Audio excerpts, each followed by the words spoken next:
In this episode, we're going to be restoring this lovely Philco Predicta Holiday.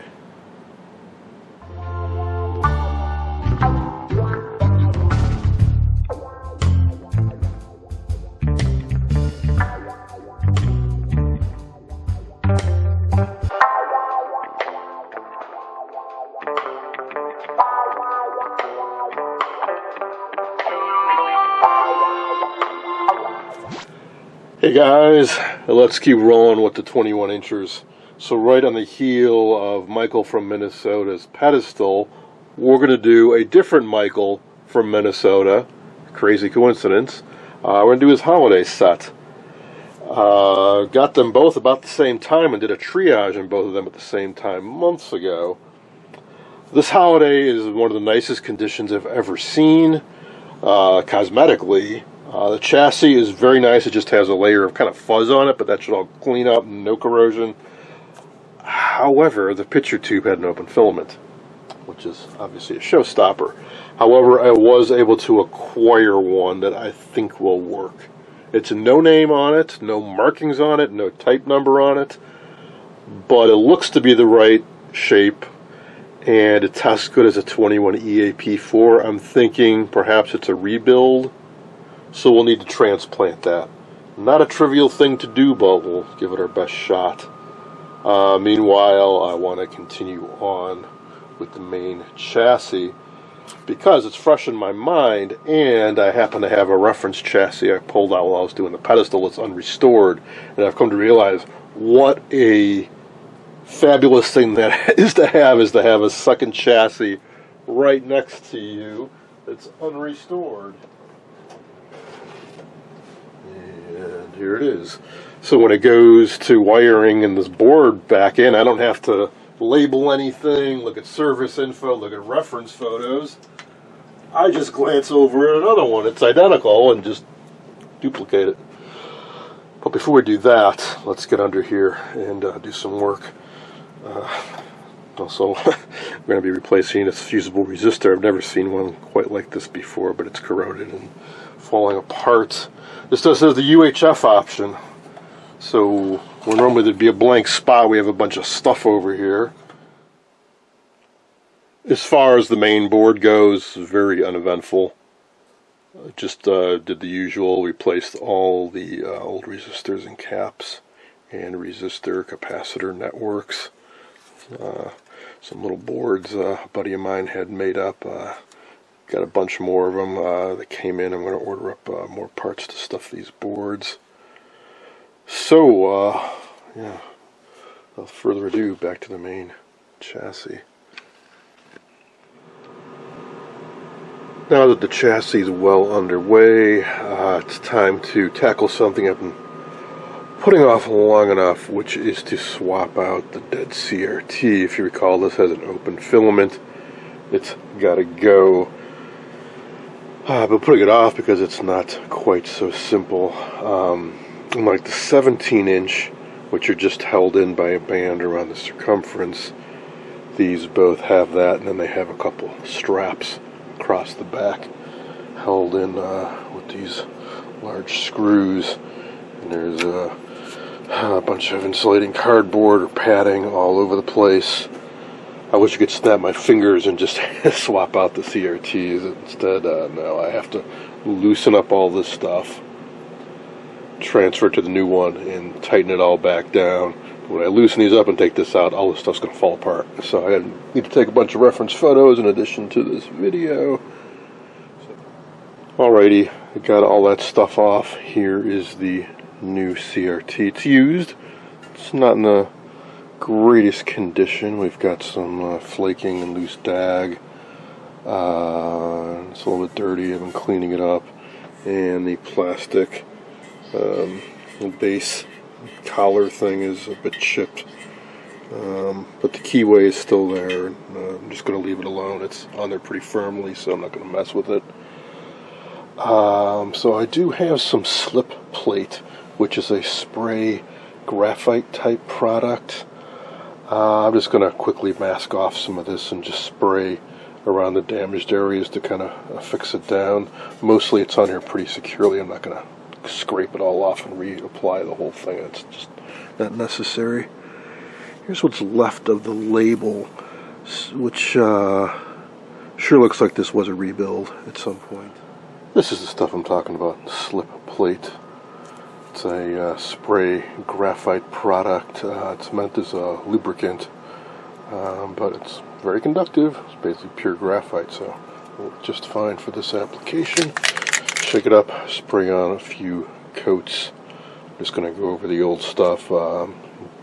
Put an extra few coats on the areas where it's missing, and should set up pretty quickly, like half an hour. It should be dry to the touch, and then 4 hours to fully cure. So I'll spray this, set it aside, and get back to working on the chassis.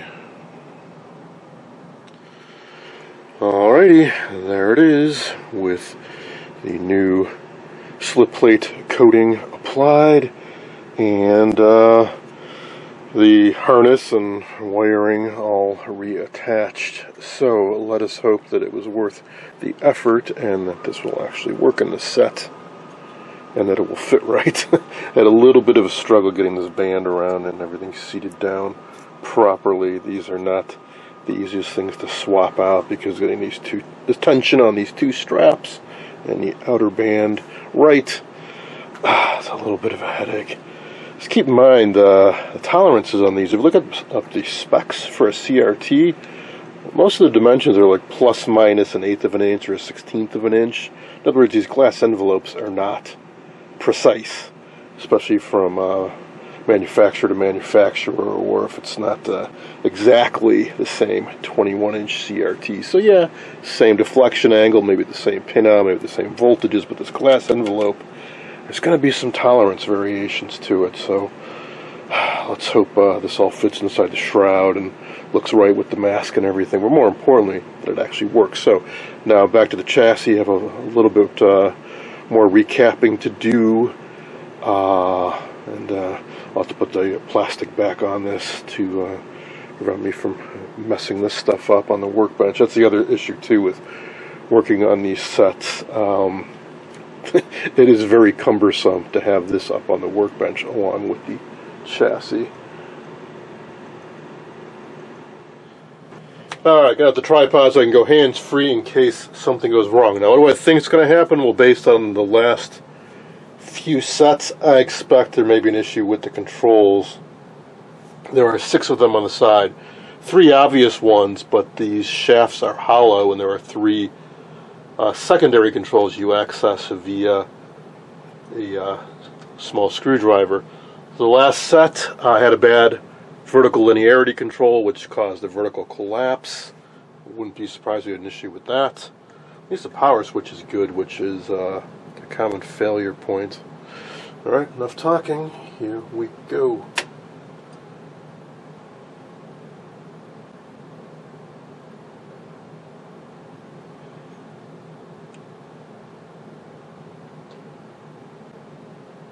So we're 0.6 amps again. It's going up as the tubes warm up.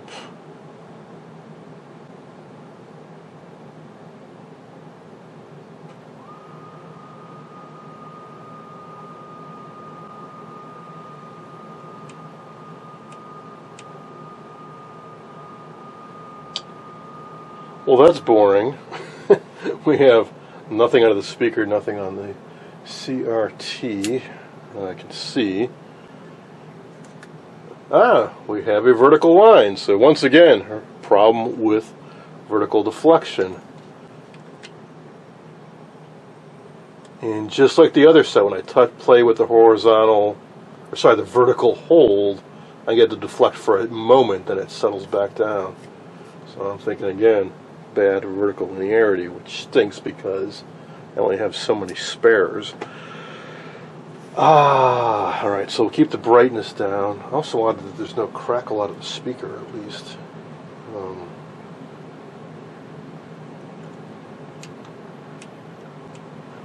Oh, there is. It's really, really, really faint.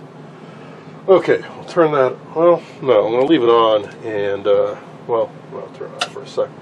I got to find a small screwdriver and try So the last set had a bad vertical linearity control, but there was a small portion that was still good. And if I can do the same with this, assuming that's the problem, of course it could be something else. And it's concentric with the brightness control. Do you recall?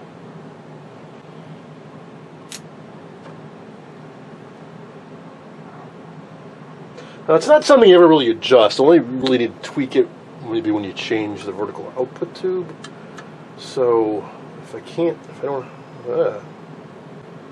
yeah, I wonder.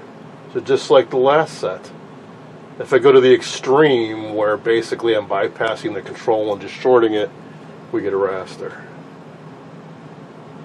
Arg. Let me think.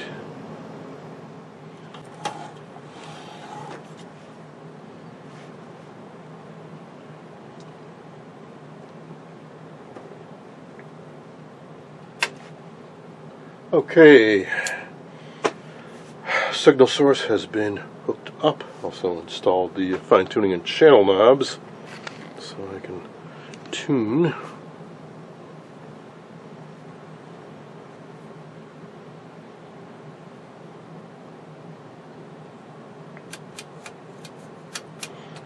That's a cool thing. So when you're amazing, that dial light's good too. So I'm rotating the dial. When I hit the UHF position between channels 2 and 13, the light on the side of the set illuminates. Ooh, that looks good. That looks strong. That was the final distress call. That's a very good sign. According to the vessel's medical records, the captain and one of his engineers Really good started sign. the space. The on board. Dirty Never found a way tuna. to treat them. Let's see. How long were they stranded A here? little bit of hold. Almost a year. Adjustment. Eventually, Oh, the I can't systems quite were get there. I'm at compromised. the They extreme died of the exposure. horizontal. Oh, there it goes. The sensors on that ship are more advanced than ours, and they couldn't find a way Nice. out. Nice. Let's hold our position Way till too we have a much better height. idea of what we're up against. And of course, or the linearity is like that's what bad they in did. both. And along the way, a couple of them started sounding just like Chakotay. I can't. I replaced some marginal tubes and the picture quality improved, but not the vertical stability. I think that's because I have the vertical linearity control at one extreme because it's bad. Now, I got a suggestion from both a colleague who restores these and one of my viewers to, hey, maybe we can get some life out of this control still by moving a wire from this leg to this leg. See, this just uses a variable resistor, so they're just using the center wiper and one outside leg. The damage seems to be towards this end. I checked the resistance on this end, and for about 80% of the travel of the wiper, we have continuity between these two. So the control will work backwards from how it was originally intended, but that's not going to make any difference to us. Important thing is we get a usable range out of it. It should be well within the sweet spot for this control, so let's see what difference that makes. I've had it running a few hours. It's looking great. I polished up the safety plastic screen. It's on there right now. Replacement CRT is working great.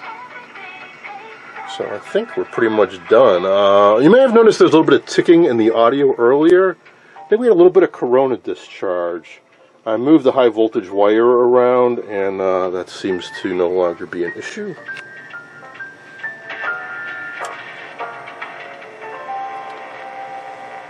When you live with moderate to severe Crohn's disease or ulcerative colitis, your day can... Alright. So I'm really happy with how well this is. I'm struggling to put the CRT cover back on. I thought I'd record some video because I'm encountering two really common issues. Tenite cover. Probably both caused by the same thing, shrinkage. Both halves have tabs on them, and there's a piece of steel with slots cut out. They're supposed to go over those and pinch them together and hold everything tight. Notice we have some pretty big gaps here. this top is shrunk and pulled away so they don't always line up. And it's not a matter of squeezing it and lining it up. These are lined up. There is room between. There's just this is physically smaller than the back. But luckily there's a decorative band that goes around that, and unless it's really extreme, it's not really noticeable. But there's another problem, and you may have noticed this if you've seen Predictas for sale online, that they have weird marks on the screen. Not the usual just hazy crud on them, but actual kind of marks. And they are appearing here as well. This area. What's happening is the glass of the CRT is hitting the back side of this. Only seems to be on this side and at the top. Now, this could also be because when I reinstalled the CRT, remember I mentioned earlier that the tolerances on these glass CRTs is not perfect. But also, when I installed it with all the straps and I tightened stuff down and all that, I might not have gotten it quite right. There seems to be a slightly larger gap at the bottom than at the top in some areas, maybe. Or again, it's just manufacturing tolerances. Or, as I said, that this has shrunk, and if this shrinks enough, it makes sense that it would make contact with that glass. So, but that's really annoying. The gap is one thing, you can live with that. But the marks on the front, not good, because that will be visible when you watch this set. So I'm going to take the band back off and see if I can massage that CRT to be back further inside of the housing, which will take care of that problem. Probably make it easier to mount too, because imagine if I'm trying to squeeze these two halves together and this is bumping into the glass, I'm not going to be able to squeeze it together all the way. So it's frustrating, it's challenging. Once again, I would love to be able to get reproductions made of these that don't have these problems, but for now we just have to do the best we can. I see the problem. The glass protrudes more from the mounting band at the top than at the bottom. It's a little tricky though, because they have these metal curve bits that wrap around the glass, and they are uptight against that. I'm hoping somehow I can loosen the band, and basically I need to shift the CRT like that. Push the top in, pull the bottom out a bit. I can't really pull the bottom out, so really the only option is to try to push the top in more that way. Alright, let's start putting this puppy back together. I'm going to make use of the Norelco Duo View I'm restoring, because I have the wheels back on it, and it makes a very nice work surface. One notable thing about this is it has no legs. That's because the owner has the optional stand that actually is about yay high. It sort of turns this into a console of sorts. And he removed them before he dropped it off. That's why it's at this weird angle. I'll put some foam under there or something to get it up level. Want to lube that up, pop the CRT on, and then, because I got this base with wheels, I can easily flip it around and install the chassis and start wiring things up. Just need to track down all the bits and pieces from when I took it apart. Now this is part of the antenna, which, as is virtually always the case, is broken. So see about fabricating a replacement, because the important part is there, which is this metal base with the screws and such. I should be able to scavenge the actual telescoping antenna bit out of something else and just replace that.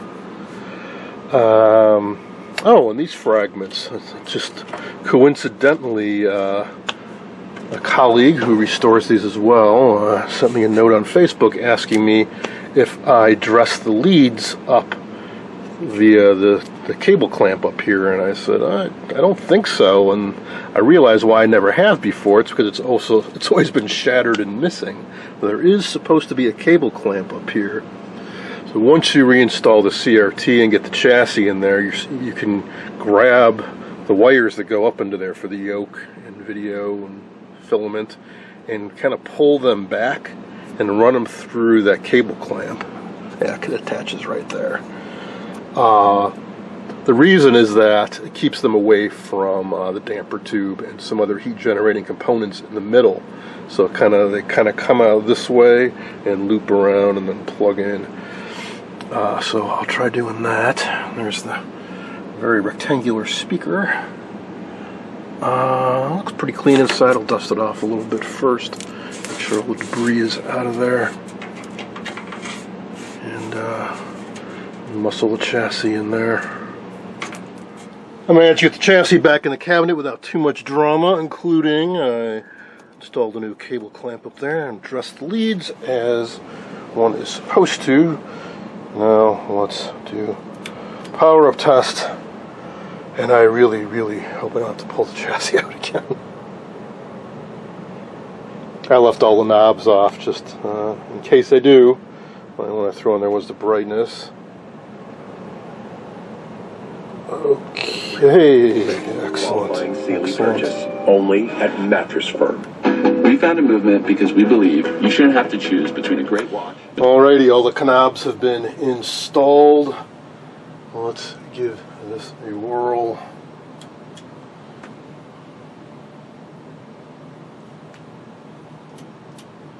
There's a UHF knob on the side. It's kind of nifty. I don't think I've ever seen one of these actually lit up before. So we're not in UHF mode. It goes away. Kill the messenger. Fire. It looks like these space-time fractures are growing stronger. We're detecting temporal paradoxes throughout the ship. Paradoxes? Internal chronometers show it's 0600 on deck 9. Alright, so now the phone. 13 times. Now to get test pattern generator out and to go through and get everything centered and get the geometry right. Same thing's been this home. Food replicated less than an hour ago is already spoiled. I've been working on a way to enhance. There we go. That wasn't too tough to do. And hey, my test pattern generator can do UHF. So let's see if the UHF tuner actually works. So I'll just go to UHF mode. Alright, let's see. I'm on channel 44 with my generator.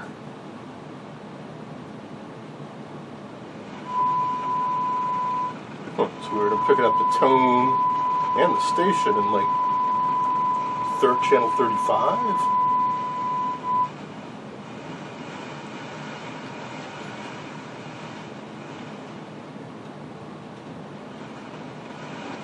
I wonder if the dial's off a bit. Because this is 44.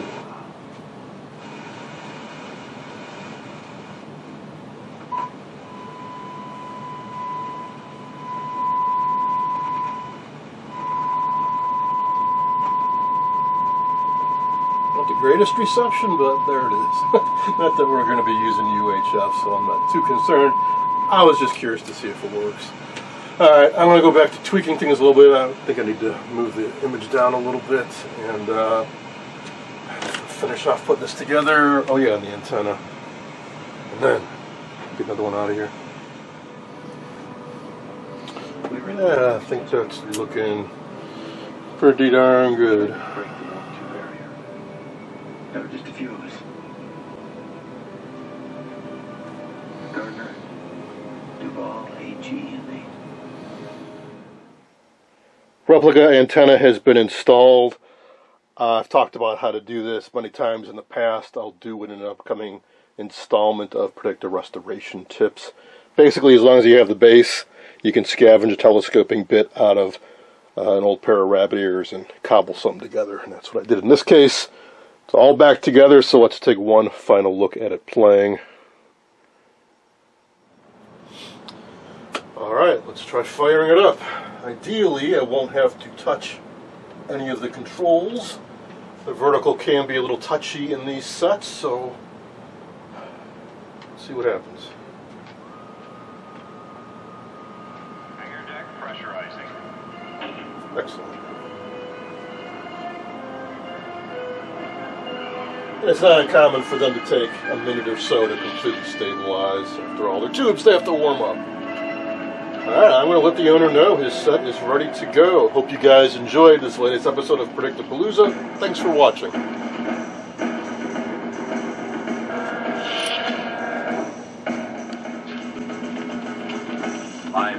sir. My name's Mark. Vulcan honors us with your presence. We come to serve. Yes, sir.